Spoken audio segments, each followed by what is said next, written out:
এদিকে 2024-25 অর্থবছরের বাজেট থেকে জুলাইয়ের গণ-অভ্যুত্থানে আহতদের চিকিৎসা অনুদান বাবদ 150 কোটি টাকা বরাদ্দ করে সরকার।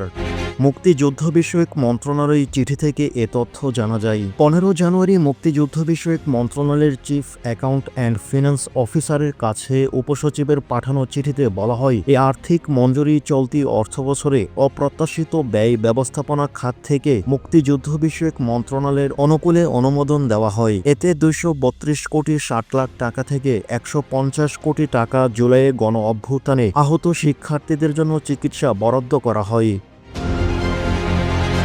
অন্যদিকে মুক্তিযুদ্ধ বিষয়ক মন্ত্রণালয় আহতদের চিকিৎসার সহায়তায় 4টি ক্যাটাগরি বিভক্ত করে। ক্যাটাগরি এ 1000 ব্যক্তি প্রতিজন 2 লাখ টাকা করে মোট 20 কোটি টাকা।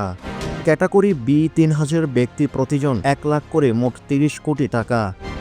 আর ক্যাটাগরি সি 4000 ব্যক্তি প্রতিজন 1 লাখ করে মোট 40 কোটি টাকা। ক্যাটাগরি ডি 7000 ব্যক্তি প্রতিজন 50,000 করে মোট 35 কোটি টাকা।